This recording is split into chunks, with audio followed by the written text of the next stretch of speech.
안녕하세요. 오늘은 이제 캐나다, 어디로 갈까라는 걸 좀 주제로 해서 설명을 좀 드려보려고 합니다.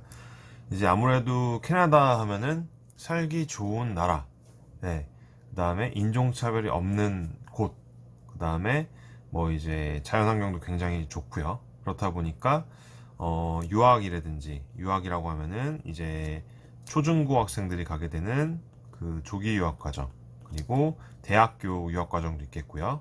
그 다음에 이제 뭐 많은 학생분들이 가는 어학연수나 뭐 이제 워킹홀리데이 과정, 이런 과정도 있겠고요. 그 다음에 그 1 플러스 1 이제 취업이라고 해서 요새 좀 굉장히 화두가 되어지고 있는, 이제 1년 동안 대학을 다니고 1년 동안은 해당 대학에서 진행되어지는 유급 인턴십 과정을 통해서 돈을 벌 수 있다라는, 그리고 그 1년 동안 잘 일을 하게 되면은 계속 비자 연장을 하셔갖고 나중에 뭐 영주권까지도 취득할 수 있는 커리큘럼이 있겠죠. 아무튼 현재 가장 많이 진행되어지고 있는 교육 과정을 좀 크게 나눠서는 이렇게 세 가지 정도로 나뉘어 볼 수 있어요. 아무래도 이민은 이 이후에 별도의 문제다 보니까. 자, 일단은 캐나다란 나라가 어떻게 생겼는지 한번 볼게요. 네, 한국에 비해서 굉장히 큰 나라입니다. 약 100여 배 정도 크다고 하죠. 그래서 위쪽 지역은 아무래도 이제 너무 춥다 보니까 사람들이 살지는 않고요. 이 중부 지역 쪽으로 해서 이제 살고 있습니다. 이 아래는 바로 이제 미국 쪽이죠. 네, 조금 미국이고요. 자, 많은 분들이 알고 있는 나라, 이 밴쿠버, 도시죠.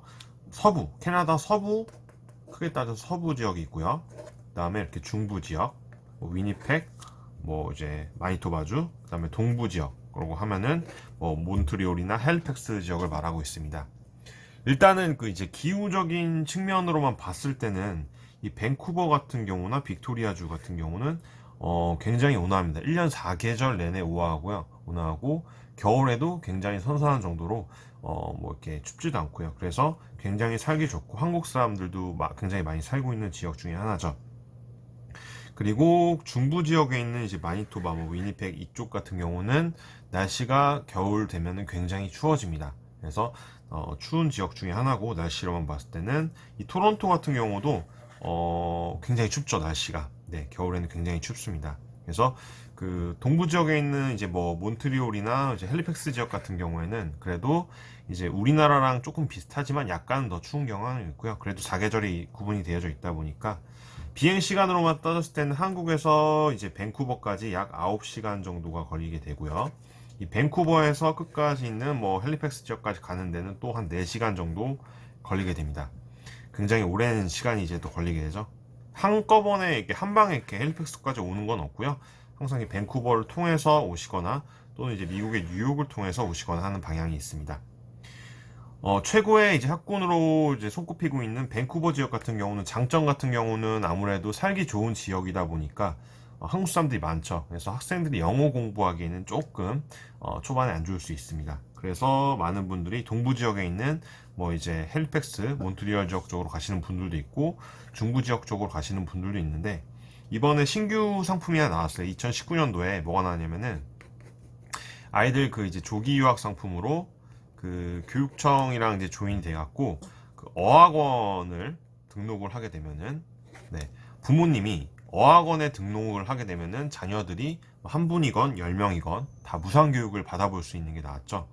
그래서 보통 이제 어학원비 같은 경우는 한 달 비용이 약 한 80만 원 정도, 대략 이 정도 들어가실 거예요. 그래서 부모님이 이 어학원 월요일부터 이제 목요일까지만 다니게 되고요. 이 어학원을 등록하시게 되면은 그 자녀분들이 그 학교를 이제 무상으로 해서 다닐 수 있다 보니까, 아이가 이제 2명, 3명인 학부형들 같은 경우는 이 몬트리올이나 이 헬리팩스 지역을 조금 추천을 해드리고 있고요. 그래도 자녀 혼자 보내는데 약간 이제 걱정스럽다 하시는 분들은 비용 부담이 조금 있을 수 있겠지만 이 밴쿠버나 빅토리아주 쪽으로 많이 선호를 하시는 편인 것 같습니다. 보통 이제 뭐 가시게 된다라고 했을 때 이제 유학 과정으로 이제 비용 부담이 좀 적고, 그 다음에 한국 사람들이 많이 없는 지역을 많이 물어보시는데, 그 같은 경우는 중부 지역 또는 동부 지역을 많이 선호하시는데요. 중부 지역 같은 경우 날씨가 아무래도 좀 많이 춥다 보니까 이 동부 지역에 있는 헬리팩스나 몬트리올 쪽을 좀 추천을 해드리고 싶고요. 그 다음에 이제 만약에 비용 부담이 조금 있더라도 환경이 좋고 어학시설이 잘 되어져 있고 뭐 이제 방과 후 뭐 그런 활동 같은 것도 잘 돼 있는 밴쿠버 쪽을 선호하시는 분들이 아무래도 더 많다 보니까 전문 상담을 주시게 되면 저희가 자세하게 이제 도움을 드릴 수 있도록 하겠습니다. 또한 이 1+1 취업 과정도 굉장히 인기가 많습니다.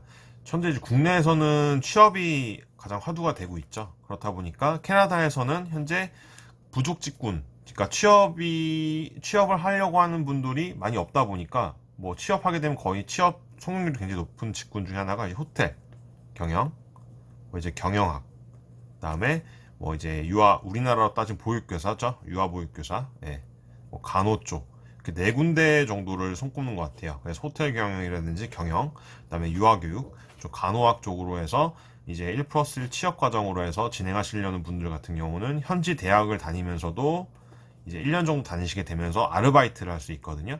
그러니까 알바를 통해서 이제 생활비 같은 건 충당을 할 수 있으실 것 같고요. 그 1년 과정을 하고 나서 또 1년 동안은 해당 대학에서 유급 인턴십 과정을 진행을 하다 보니까 그 인턴십 과정을 통해서 많은 경험을 쌓아서 잘 됐을 경우에는 캐나다 현지에서도 계속 일을 할 수 있을 거고요. 다시 한국으로 돌아오시더라도 많은 이제 경력을 쌓고 돌아오는 부분이다 보니까 장점이 될 것 같습니다. 자, 오늘은 이제 캐나다 이제 유학, 뭐 이제 어학연수, 뭐 취업 과정에 대해서 조금 설명을 좀 드려봤고요. 다음 시간에도 유용한 정보로 또 찾아뵐 수 있도록 하겠습니다.